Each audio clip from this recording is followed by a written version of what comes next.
এটা সমস্যা আমাৰ সন্মুখত আহিছে পঞ্চায়ত ইলেকশ্যনক লৈ আজি যদি আমি পঞ্চায়ত ইলেকশ্যন ঘোষণা কৰো আমাক এমাহ সময় লাগে পঞ্চায়ত পাতিবৰ কাৰণে আৰু আজি আমি 10 জানুৱাৰীত আজি গধূলিলৈকে এতিয়া আমি বহি আছো গোটেই কেবিনেটখনে যে উচ্চ ন্যায়ালয়ৰ যিগৰাকী ন্যায়াধীশ মহামান্য তেখেতে কোৰ্টত আজি ঘোষণা কৰিছিলে যে আজিৰ ভিতৰত তেওঁ জাজমেন্টটো দিব কিন্তু এতিয়ালৈকে আমি বহি আছো জাজমেন্টটো অহা নাই গোটেই কেবিনেটখনে ইনফেক্ট 3 ঘণ্টা সময় আমি বহি আছিলো যে জাজমেন্টটো আহিব অলপ পিছত আহিব এতিয়া আহিব এনেকে আমি অপেক্ষা কৰি আছো ইনফেক্ট দিনৰ 2টা বজাৰ পৰা আমি অপেক্ষা কৰি আছিলো সাধাৰণতে চৰকাৰসমূহে পঞ্চায়ত পাতিব নোখোজে যে আমি পঞ্চায়ত নাপাতো ইমান ইলেকশ্যনত আমি ৰিস্ক নলওঁ বিশেষকৈ বিধানসভাৰ নিৰ্বাচনৰ আগে কোনো চৰকাৰে পঞ্চায়ত পাতিব নোখোজে আমি পঞ্চায়ত পাতিবৰ কাৰণে উদ্গ্ৰীৱ হৈ বহি আছো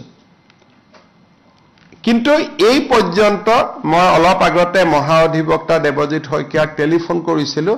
তেওঁ কৈছে যে এই সময়লৈকে জাজমেন্টটো ডিক্টেশন হৈ আছে জাজমেন্ট অহা নাই বা যি ধৰণৰ কথা আজি যদি ৰাতি 12টাৰ আগতে আমি জাজমেন্টটো নাপাওঁ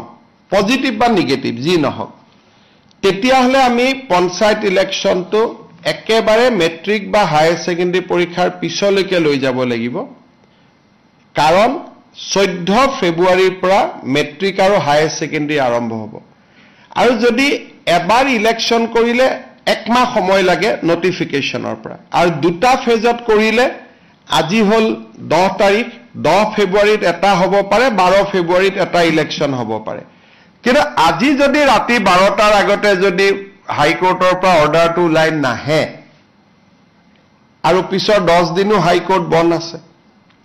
গতিকে তাৰ পৰিপ্ৰেক্ষিতত মই ভাবো যে পঞ্চায়ত ইলেকশ্যন পতাটো অসম্ভৱ হৈ পৰিব কাৰণ মেট্ৰিক আৰু হাই সেকেন্ডাৰী পৰীক্ষাৰ মাজত পঞ্চায়ত ইলেকশ্যন পাতিব পৰা নাযাব গতিকে যি সকলে মোক সুধি আছে যে পঞ্চায়ত ইলেকশ্যন কেতিয়া হ'ব মোৰ উত্তৰ এইটোৱে যে চৰকাৰে আজি 3 দিন ধৰি আৰু কেছবিলাক হৈছে অকল এটা কৰিমগঞ্জ জিলাৰ 19খন পঞ্চায়ত লৈ বাকি অসমখন ইয়াৰ লগত জড়িতই নাই কৰিমগঞ্জ জিলাৰ 19খন পঞ্চায়ত লাগিলে কৰিমগঞ্জ জিলাত ইলেকশ্যন নাপাতিলেও হৈ গ'লহেঁতেন বাকি জায়গাখিনিত ইলেকশ্যন পাতিব আমি অনুমতিটো পালে আমি ইলেকশ্যন পাতি দিলোহেঁতেন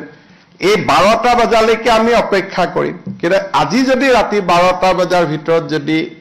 নাহেগৈ হাইকোৰ্টৰ পৰা তেতিয়া হলে মই ভাবো যে মেট্ৰিক আৰু হায়াৰ সেকেন্ডাৰী পৰীক্ষাৰ আগত ইলেকশ্যন হোৱাটো অসম্ভৱ হৈ পৰিব আৰু এই ইলেকশ্যনো পিছুৱাবৰ কাৰণে কোনে লাগি আছে কংগ্ৰেছ দলৰ কৰিমগঞ্জ দলৰ প্ৰাৰ্থী হাফিজ ৰফিজ আহমেদ চৌধুৰীয়ে গোটেই কেছটো কৰি আছে আৰু তাৰ পৰা বুজা যায় যে গোটেই পঞ্চায়ত ইলেকশ্যন খেলিবৰ বাবে হাফিজ ৰফিজ চৌধুৰী আৰু তেওঁৰ সংগীসকলে সাহস কৰিব পৰা নাই আৰু সেই কাৰণে কেছটো কৰি পেলাই পঞ্চায়তটো পিছুৱাই আছে নিয়মতে পঞ্চায়ত পাতিব লাগে যে চৰকাৰক বিপদত পেলাও পঞ্চায়ত পাতি দিও কিন্তু ইয়াত উলুটা হৈছে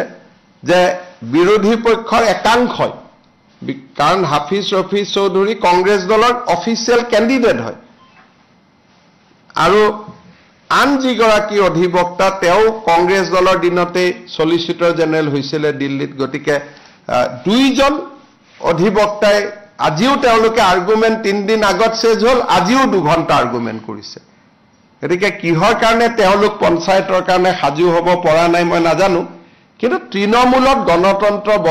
বচাবৰ বাবে এবাৰ আমি বহুত কৰিছিলো পাৰ্টি লেছ কৰি দিছিলো যে কোনো পাৰ্টিৰ হ'ব নালাগে যাতে অৱসৰপ্ৰাপ্ত শিক্ষক অৱসৰপ্ৰাপ্ত ডক্টৰ সকলোৱে যাতে ইলেকশ্যন খেলিব পাৰে ভাল পৰিৱেশ হয় পঞ্চায়তৰ পৰা দুৰ্নীতি নোহোৱা হয় কিন্তু যি নহওক আমিতো হাইকোৰ্টৰ ওপৰত মাতিব নোৱাৰো গতিকে ৰাতি 12টালৈকে অপেক্ষা কৰিম আৰু 12টাৰ আগত যদি জাজমেন্ট পাওঁ হ'ব নহলে আৰু এটো মেট্ৰিক হায়াৰ সেকেন্ডাৰী পিছলৈকে পিছুৱাই যাব তাৰ পিছতো বানপানী আহিব বা বানপানী থাকিব কি পৰিৱেশ হয় আৰু এতিয়াই ক'ব পৰা নাযাব